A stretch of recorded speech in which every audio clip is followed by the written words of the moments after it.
So once the data is organized in a certain way, then it will be easy for the analyzing. So whenever the data can be classified either in ascending or descending order with the time, such as years, quarters, months or weeks, then it can be called as chronological classification. If the data is arranged according to the places or the geographical location, it can be called as spatial classification.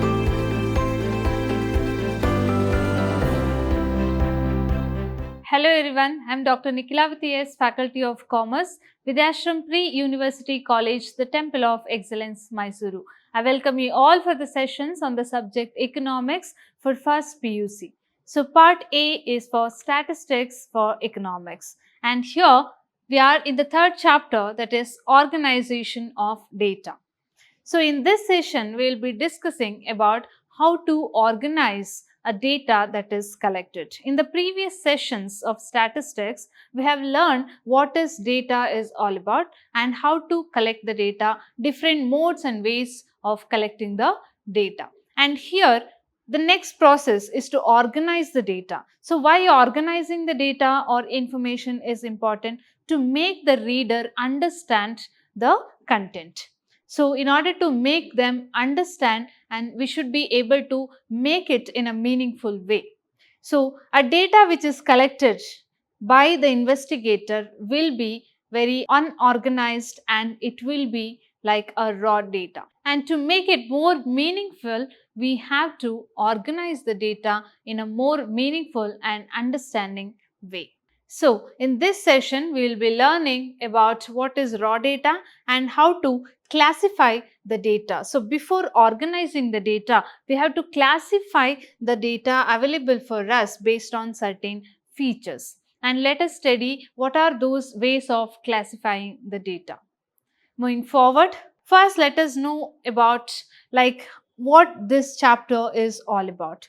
So in the previous chapter, how data is collected, we have studied, and this chapter it's all about how collected data can be classified.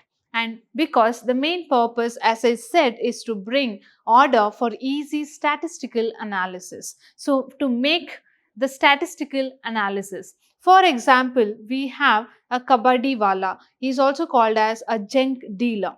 So say for example, he collects a group junk into categories. Like he divides the junk he has collected into newspapers, plastics, glass and metals. So if he classifies the collected materials into these four types, it is easy for him to sell that. And if further he can also divide metals like whether it is iron, copper, aluminium and brass.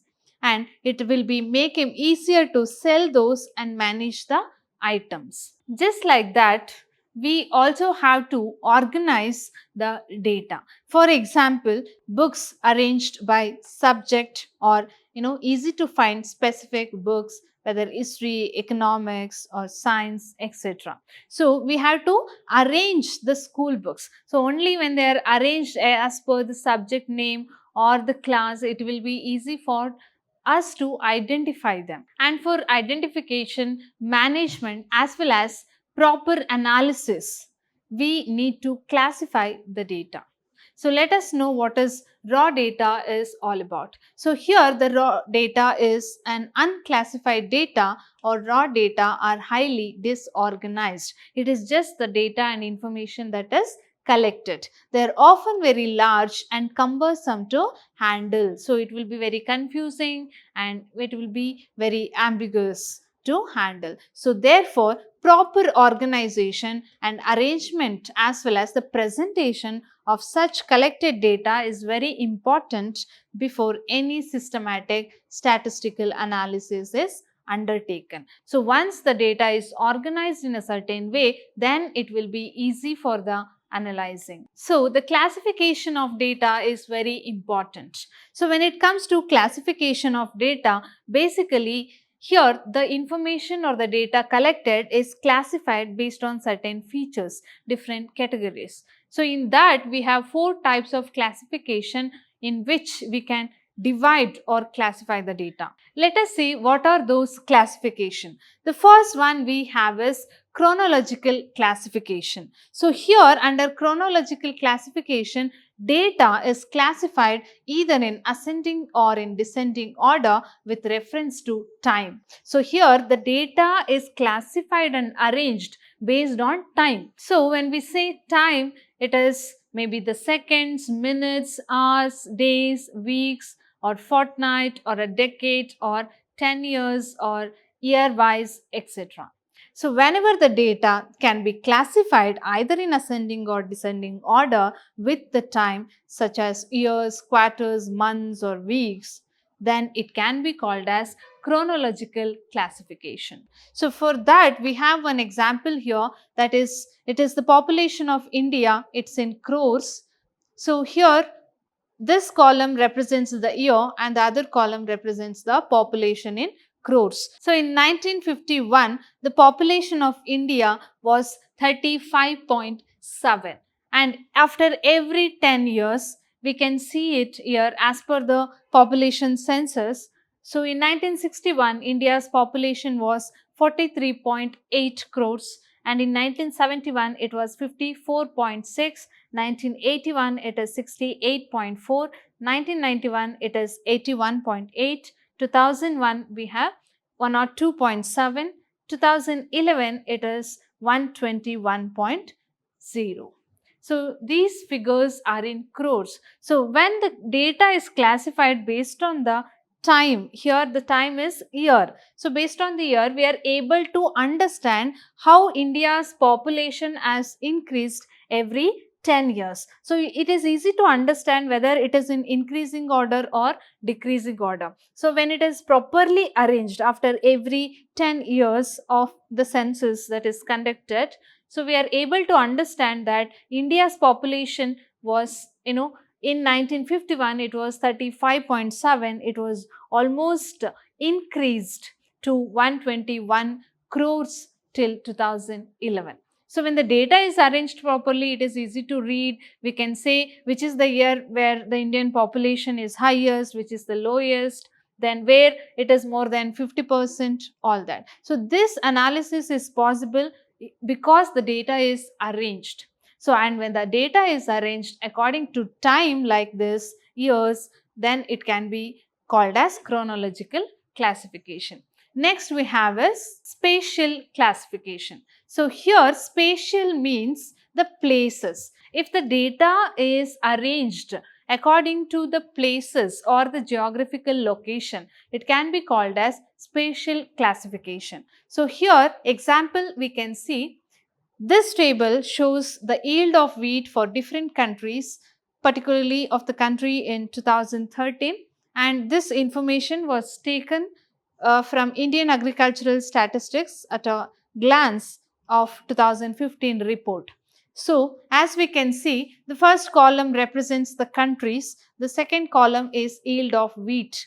So, it is in kg per hectare produced. So, in that way, here the data is classified based on the places. So, Canada, China, France, Germany, India are nothing but the countries, different geographical locations. So, this is the example for spatial classification. So, when the data is classified based on the places, it is called as spatial classification. Next, so let us see what is quantitative classification. It is very similar to the quantitative data we have studied. So, quantitative data, so all kinds of data which can be measured in terms of number. And here when it comes to classification, classification of the data based on the numbers.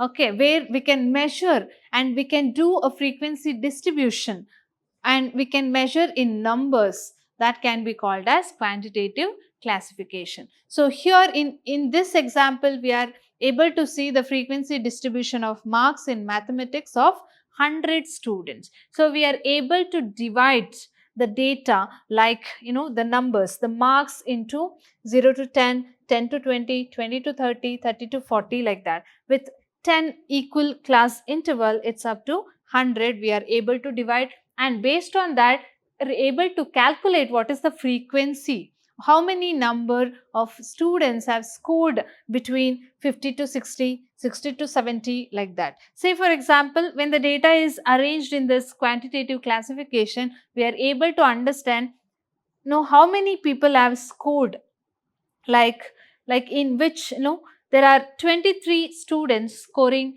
more than 50 to 60. So there are 21 students scoring 40 to 50. There is one student who has scored from 0 to 10. So by this table we are able to understand that majority of the students or most of the students have scored 50 to 60 and majority of the students have scored from 40 to 70. As we can see, there are 21, 23 and 19 students. So we are able to understand this because here the data is classified as per the numbers. Okay, so this 0 to 10, 10 to 20 is indicating the numbers. So this kind of classification is called as quantitative classification. And next we have qualitative classification. So what is qualitative classification? So here when the data is based on certain features or characteristics or attributes which cannot be measured in terms of numbers, those kind of data is known as qualitative data. And when this data or qualitative data is classified as per certain attributes also, it can be called as the qualitative classification. So here for example we have taken when the census is conducted or when the population has to be studied, then in population we divide the population into male and female. So how many male are there, how many females are there? Then under male how many are married, how many are unmarried? So under female how many are married, how many are unmarried? So this marital status, whether married or unmarried, or this gender, whether male or female, so this is a attribute or a feature or a factor. So this cannot be measured in terms of numbers. So we cannot say population, this male is 1 or female is 2.